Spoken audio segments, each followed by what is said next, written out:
Bapak Ibu sekalian, saat perintah puasa itu diturunkan, hal pertama yang disampaikan oleh Nabi Sallallahu Alaihi Wasallam kepada para sahabat beliau pada masa itu dan berkelanjutan sampai kepada kita saat ini adalah menerangkan diantaranya tentang keutamaan Ramadan.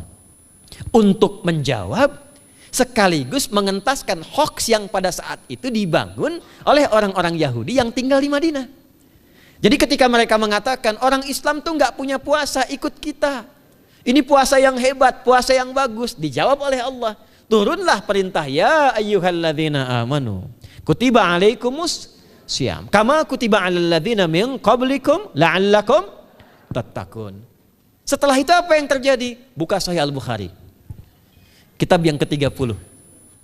Kitabus Shaum. Posisi hadis yang nomor yang kedua di topik ini, riwayat dari Talhah bin Ubaidillah radhiyallahu taala anhu qala Rasulullah sallallahu alaihi wasallam. Perhatikan, ini kalimat pertama yang disampaikan Nabi menyambut kewajiban puasa. As-siyamu junnatun fala yarfuth wala yajhal wa in imru'un qatalahu aw syatamahu falyaqul inni sha'imun marwataini. La khulufu famis sha'imi atyabu 'indallahi yaumal qiyamati min rihil miski yatruku ta'amahu wa syarabahu wa syahwatahu min ajli. Ini poinnya. As-siyamu li wa ana ajzi bihi wal hasanatu bi asyri amthaliha. Kata Nabi, puasa kita ini yang kita tunaikan spesial, beda dengan yang lainnya. Jadi ketika Yahudi mengatakan puasa kami ini puasa yang hebat, yang bagus, yang diikuti oleh umatnya Muhammad sallallahu alaihi wasallam.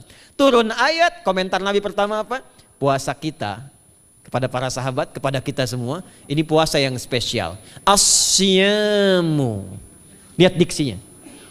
Awas Pak ya, Ibu jangan salah baca. As-siyam, bukan asyab. As-siyam. Disebutkan 9 kali dalam Al-Quran.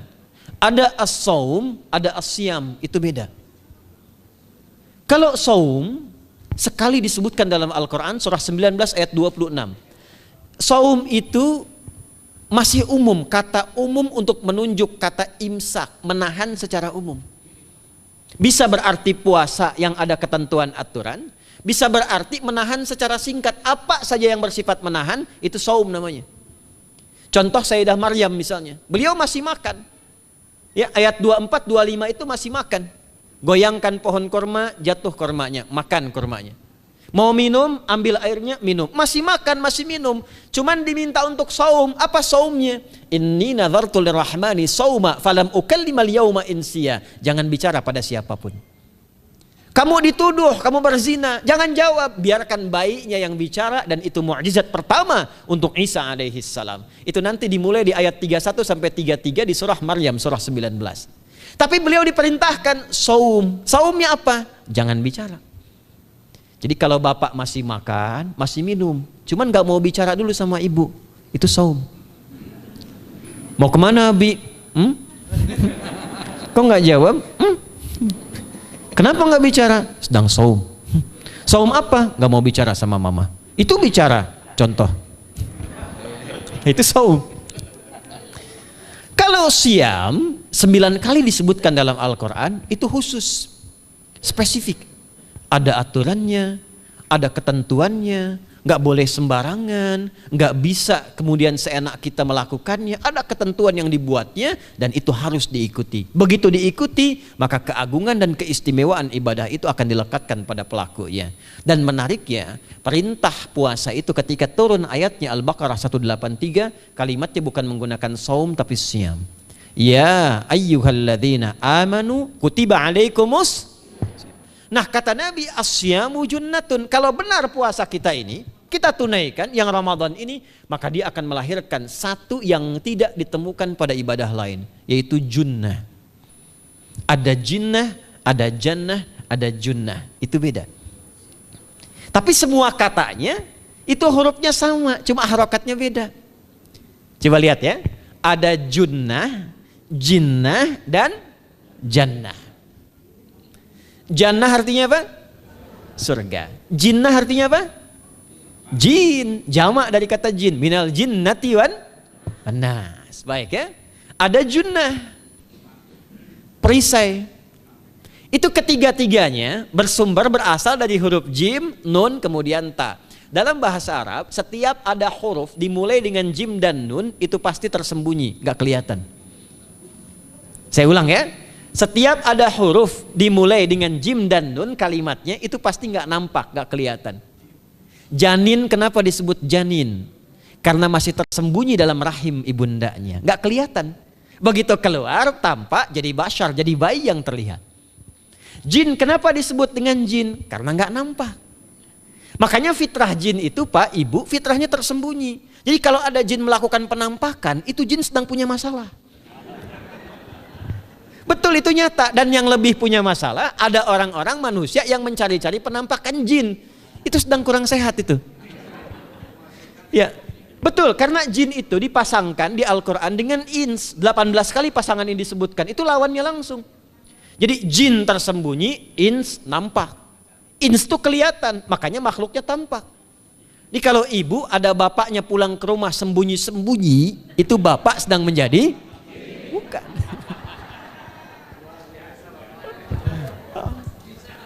Kalau ibu sembunyi-sembunyi nyari dompet bapak, ibu sedang menjadi? Jin. Itu langsung pasangannya 3 itu. Ins itu seakar dari kata anisa, halus, lembut. Jin kasar, makanya disebut jin. Karena itu jarang ada orang kemasukan jin jadi lembut, tidak ada. Permisi mau ikut kajian sedang kemasukan jin, tidak. Kalau kata-katanya tidak meracau, tindakannya pasti kacau. Karena itu fitrah manusia itu pasti lembut. Kalau ada orang kasar, pasti ada yang salah dalam pergaulannya. Balik. Itu jin. Jannah, kenapa disebut jannah? Karena belum tampak sekarang. Makanya Nabi katakan mala ainun ra'at, nggak sama dengan yang seperti dilihat orang. Nggak kelihatan, nanti kesuksesan tertinggi yang belum tampak disebut dengan jannah karena belum tampak. Junnah itu perisai yang bisa langsung membentengi kita dari setan secara otomatis. Tapi nggak kelihatan. Karena itu kenapa ujung puasa disebut la'allakum tatakun itu dari kata takwa. Takwa itu dari kata wikoyah. Wikoyah itu artinya perisai. Nah, perisainya tidak tampak dalam diri kita. Tapi kalau terbiasa menunaikan ibadah puasa ini, kata Nabi, yang pertama kali akan terjadi pada orang yang puasanya benar, dia akan mendapatkan perlindungan berupa perisai dari Allah, hasil dari latihan puasanya yang dapat membentengi dia dari setan. Jadi ciri khas puasa Ramadan itu kalau sukses ditunaikan, itu akan terjauh dari godaan setan. Setan itu provokator yang memang hanya mengarahkan pada keburukan. Jadi dia nggak kenal benar. Lawannya malaikat. Malaikat nggak kenal salah, Pak. Nah, supaya terbentengi dari itu semua, kata Nabi SAW, kita itu dihadiahi sekarang oleh Allah. Satu ibadah yang kalau dilakukan ibadah itu akan mengakumulasi ibadah-ibadah yang lainnya, yang saat bersamaan dahsyatnya ibadah ini bisa menghadirkan junnah, perisai yang membentengi dari setan. Karena itu ketika dilakukan ibadahnya, saat yang bersamaan bisa ditahan maksiatnya, ditingkatkan amal solehnya. Setan kan ngajaknya pada yang salah kan? Malaikat ngajak pada yang soleh. Ramadan itu keutamaannya kalau sudah tiba Ramadan, itu selalu kita terdorong pada yang saleh dan tertahan untuk yang salah. Itu hebatnya puasa Ramadan. Kalau nggak percaya silahkan Pak Ibu sekalian. Cuman Ramadan yang saat datang waktunya bisa menghentikan orang berbuat maksiat. Nggak percaya cek. Orang yang punya sifat marah semarah-marahnya, itu saat Ramadan bisa berhenti marah. Buka jam 6 kurang seperempat ada yang provokasi. Dia bisa tahan marah tuh, istrinya bingung, tumben Pak nggak marah, entar habis maghrib. Bisa ditahan. Orang dusta bisa nggak dusta.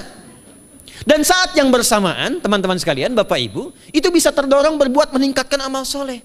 Sekarang kita keluar dari sini, ada yang minta, belum tentu dikasih. Nanti Ramadan tiba, sudah nyatet berapa yatimnya, berapa du'afanya. Amal soleh naik. Sekarang ada orang ketinggalan sholat fardu terlambat masih biasa. Ramadan ketinggalan sunnah itu gelisah. Betapa ibu-ibu para pejuang yang sangat luar biasa itu berjuang memperebutkan saf pertama setelah maghrib untuk menaruh sejadah. Ini pelakunya nih. Tapi itu hebat, Bu. Saya tanya ibu kalau berjuang naruh sejadah setelah maghrib atau bahkan sebelum maghrib, itu sejadah disimpan di saf itu untuk ngejar sholat apa? Tarawih, bukan isanya. Saya tanya pada ibu, tarawih itu hukumnya sunnah atau wajib? Sunnah. Ramadan tuh jangan, kan yang fardu, ketinggalan sunnah bisa gelisah. Itulah Ramadan. Dan pada saat itulah ketika amal soleh dikerjakan, amal salah ditinggalkan, datanglah junnah, itu perisai yang mengikat setan. Itu yang dimaksudkan di hadis Muslim. Di topik yang ke-13 namanya Kitabus Syam. Hadis yang pertama dari sahabat Abu Hurairah. An Abi Hurairah radhiyallahu ta'ala anhu, anin Nabi sallallahu alaihi wasallam qala, "Idza jaa Ramadhanu." Redaksi yang pertama. Redaksi yang kedua yang bintang 3 di bawahnya. "Idza kana Ramadhanu." Redaksi ketiga yang bintang 4 di bawahnya. "Idza dakhala Ramadhanu." Muhammadiyah itu harus tahu dalil. Ya. Tahu dalil tuh, ya.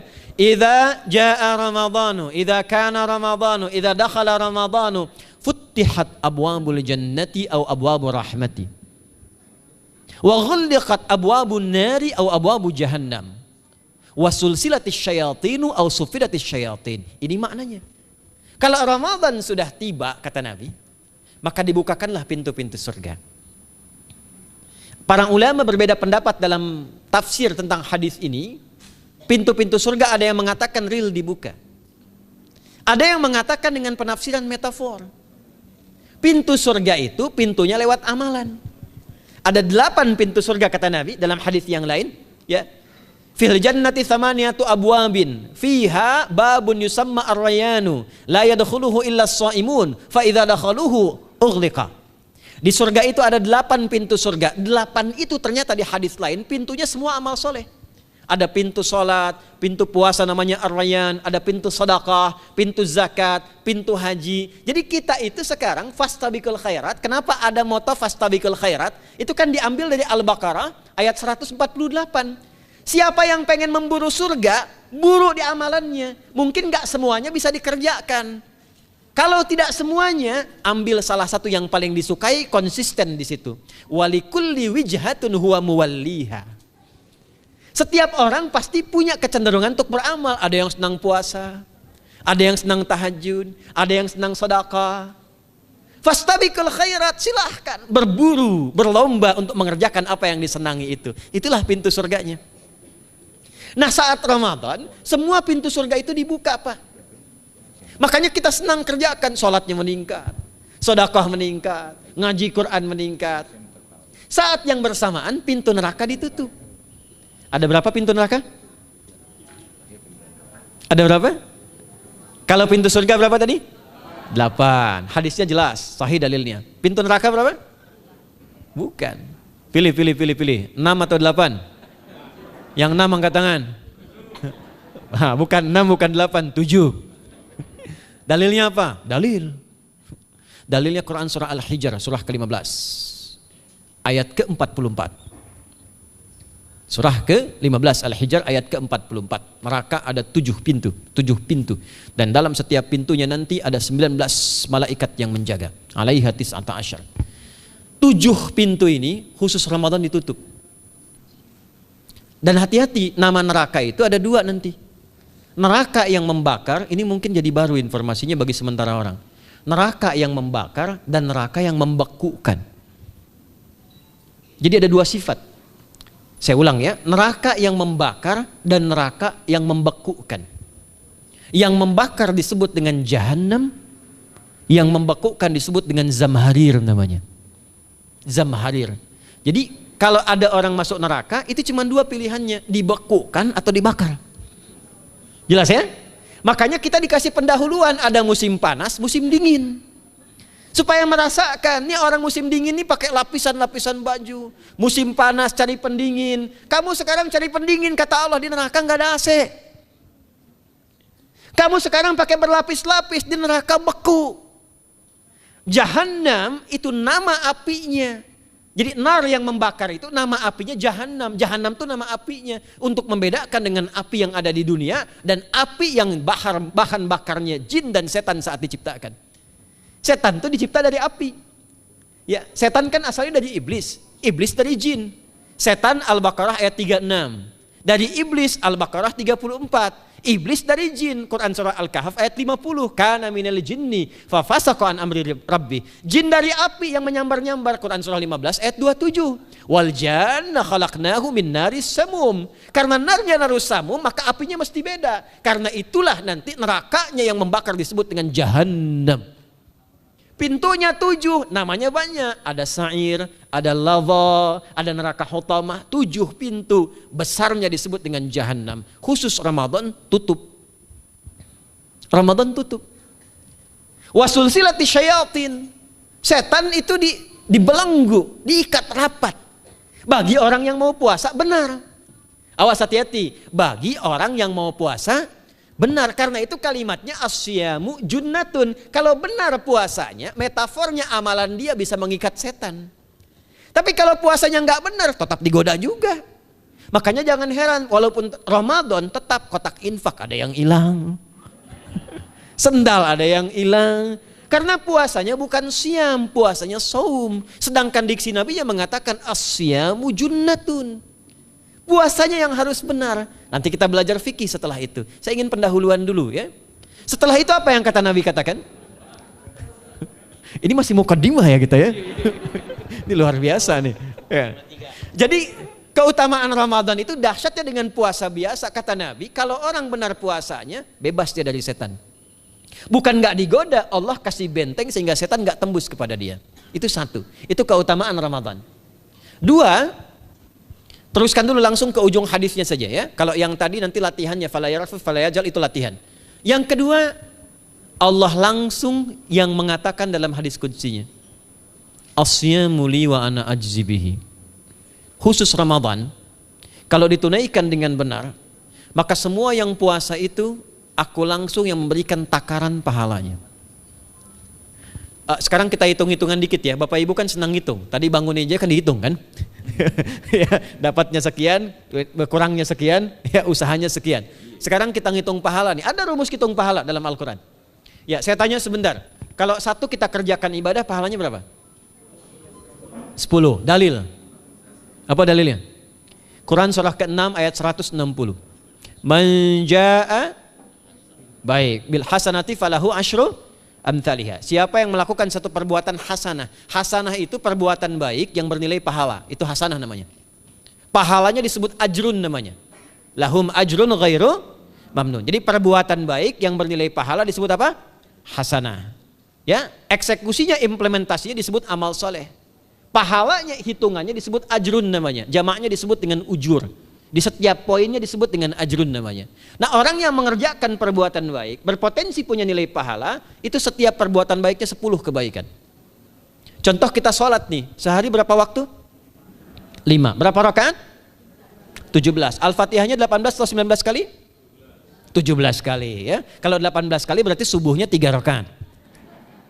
Nah, itu kan kalau kita buka hadis Muslim nomor hadis 162, saat Nabi dalam peristiwa setelah Isra itu ke Masjidil Aqsa, kemudian araja bina Jibril alaihissalam, Mi'raj naik ke Sidratul Muntaha. Sidratul Muntahanya ada di surah An-Najm dari ayat 1 sampai 18-nya. Itu ketika menerima perintah salat pertama kali kan bukan 5, tapi 50. Turun kan Nabi kemudian ke langit ke-7, ketemu Nabi Ibrahim sedang senderan di Baitul Ma'mur, punggungnya senderan. Itu ada kisahnya di hadis Muslim nomor hadis 162. Kemudian turun lagi ke Nabi Musa. Nabi Musa itu kan tipikalnya senang, yang pertama agak temperamen, yang kedua itu senang mengomunikasikan sesuatu. Makanya ketika dengan Khidir alaihi salam itu senang, ya, kritisnya itu muncul kepada Nabi Muhammad ketika turun dari Sidratul Muntaha ke langit yang ke-6 itu ketemu Nabi Musa, ditanya, Muhammad SAW dapat apa tadi? Sholat. Berapa waktu? 50. Kamu tahu nggak? Umat saya itu kekar-kekar besar-besar. Segitu aja nggak kuat, apalagi umat kamu yang kayak kita sekarang nih. Minta lagi diskon sama Allah katanya. Naik tuh, minta lagi. Singkatnya 9 kali naik. Setiap naik dikurangi 5. 9 kali 5 berapa? 45. 50 kurangi 45 berapa? 5. Turunlah 5. Sampai 5 pun Nabi Musa masih komennya begini, minta lagi aja diskon. Kata Nabi, saya kurang enak lah, malu saya. Sudah diberikan yang paling pokok 5. Dan itu pun belum selesai. Dengan senyumnya kemudian, lihat ini indahnya. Setiap 5 itu Allah menetapkan, setiap satunya punya 10 nilai. Jadi kalau kita kerjakan 5 waktu dikali 10 berapa? 50. Itulah dahsyatnya umat Nabi Muhammad karena keutamaan nabinya. Walaupun 5, nilainya tetap setara dengan yang umat Nabi Musa 50 kali. Karena itu keutamaan Nabi Muhammad itu sangat luar biasa. Sampai nanti dipuji Allah oleh begitu tinggi. Sifatnya, rasanya di ujung surah At-Taubah itu. Akhlaknya di surah Al-Qalam itu. Dan karena kemuliaan ini kita dapat barakahnya. Percikan keberkahannya. Apa itu? Ketika Ramadan yang puasa-puasa lain standar. Puasanya umat Muhammad SAW, setiap puasanya itu pahalanya dilipat gandakan tak terbatas. Allah langsung menilai keikhlasan pada hambanya. Paling minimal kalikan 10 kali lipat lagi dari hari biasa. Wal hasanatu bi asyri amthaliha. Jadi kalau sekarang baca Quran sekarang ini, satu hurufnya berapa? Tahu dari mana? Ya, di At-Tirmidzi nomor hadis 2910. Man qara'a harfan min kitabillahi falahu asyru hasanat. Setiap ada orang baca satu kitabullah dengan syarat dia mukmin, muslim, baca satu huruf dari kitabullah, dapat 10 kebaikan. Satu hurufnya 10, Bu, Pak. Walam aqul alif lam mim harfun, saya tidak katakan kata Nabi alif lam mim satu huruf, walakin alifun harfun, lamun harfun, mimun harfun, walikulli harfin asyru hasanat. Tapi alifnya satu huruf, lamnya satu huruf, mimnya satu huruf, setiap hurufnya 10 kebaikan. Saya kalau ada papan tulis, saya turunkan ini pakai syarah ilmu arud. Itu dahsyat lagi. Arud itu menuliskan apa yang dikatakan, bukan menuliskan simbol yang ditunjukkan. Jadi kalau kita bilang alif, tulis alif. Dan alif itu kan ada 3 huruf, hamzah, lam, fa. Hamzah berapa huruf? Tulis lagi hamzah. Itu baca Quran kalau ikhlas, pahalanya berlipat. Paling standar satu hurufnya 10. Dan hampir nggak ada orang baca Quran cuma satu huruf. Nun. Udah dulu 10 lumayan. Nggak ada. Pasti banyak itu. Dan Ramadan lebih meningkat lagi. Dan dikalikan 10 lagi, itu paling standarnya satu huruf 100, Pak, Bu. Makanya Ramadan itu limpahan pahala. Rugi orang kalau nggak ibadah saat Ramadan itu. Nabi aja itu tadarusan Quran sekali khatam. Saat tahun meninggalnya 2 kali khatam untuk ngejar kemuliaan-kemuliaan contoh bagi kita. Itu Ramadan. Jadi ini yang pertama menjadikan kita mesti sadar Ramadan beda dengan bulan biasa. Maka disampaikan oleh Nabi yang pertama ada pelipat gandaan pahala. Yang kedua ada perisai yang bisa menjauhkan kita dari setan. Yang ketiga, saya tutup mukadimahnya. Yang ketiga, hanya Ramadan yang siang malam melahirkan ampunan Allah Subhanahu wa taala. Siang malam. Kita kalau mau nyari ampunan itu bisa kapanpun minta ampun. Tapi ada waktu-waktu yang sangat strategis dan tempat-tempat yang sangat efektif mempercepat mengabulkan doa. Contoh waktu misal sepertiga malam. Itu cepat terkabul doa, hadisnya qudsi. Di antara azan dan iqamah. Waktu singkat di waktu Jumat, ada yang menafsirkan antara duduk khutbah, 1 dan 2, ada yang menafsirkan waktu asar menjelang ke maghrib. Dan itu nanti sepeninggal Nabi ada di antara istri Nabi SAW memburu waktu singkat yang luar biasa ini untuk berdoa. Hafal doanya ya. Allahumma kfina bihalalika an haramik wa aghdina bi ta'atika an ma'siyatik wa bi fadlika amman siwak. Itu dibiasakan di hari Jumat dibacakan. Ya, hafal nggak? Nah, nanti diputar lagi videonya ya, kan ini kita sampai ini lihat lagi. Ya, kembalikan. Ada yang sifatnya tempat. Mihrab itu mustajab. Makanya kenapa imam itu di mihrab? Karena mewakili makmum untuk berdoa. Karena itu pilih imam yang betul-betul paham fikih salat, bagus bacaannya dan ngerti fikih salat supaya dia sebelum salat melihat ke belakang. Itu bukan cuma merapatkan barisan, tidak, untuk melihat siapa yang salat. Apakah tahan berdiri lama kalau dibacakan bacaan panjang? Atau ada yang buru-buru? Lalu bacaannya apa yang sesuai untuk makmumnya? Itu fikihnya. Karena itu tempatnya di mihrab, dan mihrab itu viral, tempat yang cepat mengabulkan doa. Maryam itu punya mihrab. Nabi Zakaria saat minta keturunan itu mohon kepada Allah di mihrabnya Maryam. Ali Imran ayat 38 sampai 39. Hunalika da'a Zakaria rabbah qala rabbi habli min ladunka dzurriyyatan thayyibah innaka sami'ud du'a. Fanadatul malaikatu wa huwa qa'imun yusalli fil mihrab. Cepat terkabul doa. Masjid cepat terkabul doa. Tapi Ramadan itu menggabungkan semuanya. Enggak usah tunggu sepertiga malam. Siangnya diampuni, malamnya diampuni. Apa dalilnya? Untuk malam lekat dengan ibadah qiyam namanya. Man qama ramadhana imanan wahtisaban ghufira lahu ma taqaddama min. Siapa yang mampu menghidupkan Ramadan di malam harinya. Dan jangan salah Bapak Ibu sekalian, awas jangan salah ya. Ramadan itu satu paket ibadahnya. Bukan cuma puasa. Ramadan satu paket, ada paket siang, ada paket malam. Dan gak ada paket hemat. Full. Ada siang, ada malam. Dan itu semua sama, cuma beda satu huruf. Hadisnya sama, ibadahnya juga diksinya sama, cuma beda sehuruf. Malamnya qiyam, siangnya siam. Awas ya, malamnya apa? Qiyam, siangnya apa? Siam. Cuma beda satu huruf. Dan itu satu paket. Jadi kalau Anda tertinggal, jangan Anda lah, jangan kita. Kalau ada orang yang tidak mengerjakan semalam, misalnya qiyamnya, cuman siamnya, sah puasanya, benar sesuai rukun, sah. Cuman tidak sempurna keutamaan Ramadannya. Karena itu Allah mengatakan kalau sedang puasa, sempurnakan dengan ibadah malamnya. Itu ada di Al-Baqarah ayat 187. Tsumma atimmus siyama ilal lail. Muqaddimatul lail, maghribnya untuk puasa, lail atasnya untuk qiyam. Orang yang mampu menghidupkan ibadah malam, jangan salah ya, nanti kita mulai puasa, insya Allah yang pertama dimulai ibadah malam, qiyam, bukan siam. Jadi jangan terlampau soleh, puasanya nanti nunggu fajar. Malam itu qiyam. Nah qiyam ini ada potensi ampunan dosa Pak Bu. Jadi kalau kita manfaatkan ibadah ini dengan benar, misal ya, kita kan nggak tahu ajal nih. Tiba kemudian kita manfaatkan qiyam bangun, ditunaikan dengan benar, itu Masya Allah. Meninggal misal dalam sujud, itu jaminannya, ghufira lahu ma taqaddama min dzambi. Siapa yang benar ibadah qiyamnya, sampai detik itu, ditunaikan karena imannya, ikhlas karena Allah, saat bersamaan dia introspeksi diri, begitu dia tunaikan, misal dia meninggal, misal saja, semua dosa-dosa yang pernah dia tunaikan diampuni pada saat itu. Ma itu tanpa batas. Ma taqaddama min dzambi, ma semua yang pernah dia kerjakan dalam hidupnya. Karena itu viral. Sayyidah Aisyah itu pernah minta petunjuk pada Nabi di hadis Muslim. Bertanya pada Rasulullah, ya Rasulullah, kalau malamnya saya pengen ibadah dan qadar Allah bertepatan dengan malam Al-Qadar, apa yang saya minta? Itu sampai diajarkan oleh Nabi doanya, dan doanya sahih. Di At-Tirmidzi dikuatkan lagi dengan lebih lengkap redaksinya. Kata Nabi, kalau engkau bersamaan dengan itu malam hari bangun, bersamaan, faquli, katakanlah, Allahumma innaka afuwun karim tuhibbul afwa fa'fu anni. Nanti di hadis yang Muslim, Allahumma innaka afuwun, di At-Tirmidzi ada kata karimnya, innaka afuwun karim tuhibbul afwa fa'fu anni. Itu malam Bu. Biasanya nunggu sepertiga malam, waktu sahar ya. Jadi waktu sahar itu waktu singkat menjelang fajar.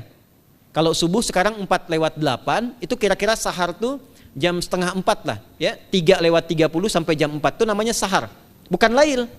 Kalau lail dari ba'da isya sampai sahar. Sekarang isya setengah 8 misalnya, jam 8 tuh sampai setengah 4 namanya lail. Jelas ya? Lail tuh malam, jamaknya layali, turunannya lela, lili, lala, itu malam ya. Ibu leli, ibu malam-malam gitu ya. Gitu. Nah itu waktu menjelang fajar setelah lail, sahar, jamaknya ashar. Ashar itu disampaikan di Al-Quran, waktu terbaik untuk istighfar. Quran surah 51 ayat 18. Wabil ashari hum yastaghfirun. Yang biasa istighfar berpeluang dapat ridho Allah dan disiapkan surga terbaik, melebihi kemewahan dunia. Itu ada di ayat ke-16, 17, 18. Ya, dari ayat 15-nya, 16-nya, 17-nya adalah untuk yang saharnya, 16-nya itu kalimatnya.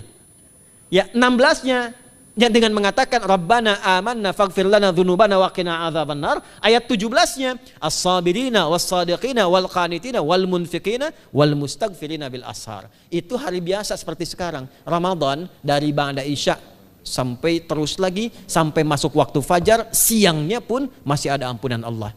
Man shoma ramadhana imanan wahtisaban ghufira lahu ma taqaddama min. Saya tanya sekarang, siapa yang nggak punya dosa boleh angkat tangan?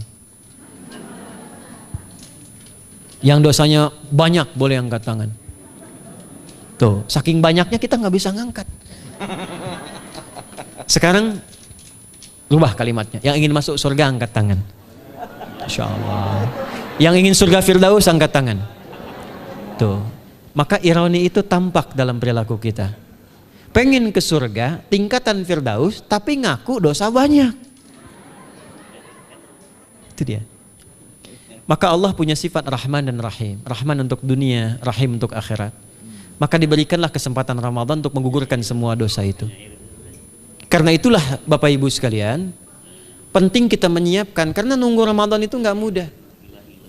Dan nggak semua orang itu akan sampai kepada momen yang dimaksudkan. Karena itulah malaikat Jibril itu langsung komen.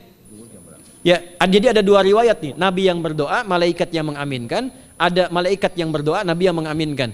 Jadi Nabi akan naik memberikan tausiah di mimbarnya. Mimbar Nabi itu ada 3 gundakan. Begitu naik ke gundakan pertama, ada 3 gundakan.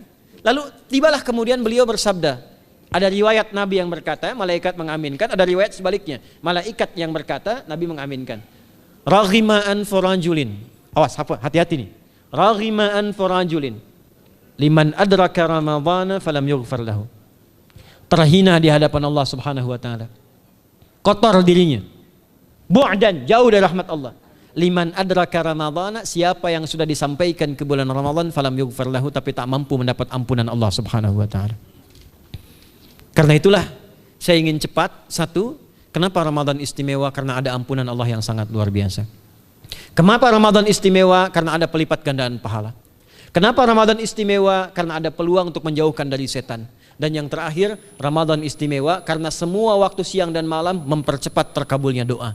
Itu yang dijamin di ayat 186 dalam rangkaian ayat Siyam dari ayat 183 sampai 187. Ayat 186-nya khusus untuk mempercepat terkabulnya doa. Wa idza sa'alaka 'ibadi 'anni fa inni qarib. Ujibu da'watad da'i idza da'an. Falyastajibu li wal yu'minu bi la'allahum yarshudun. Tafsirnya apa? Hadis Nabi sallallahu alaihi wasallam. Thalathatun la turaddu da'watuhum. Al-imamul 'adil was-sha'ima hatta yuftira.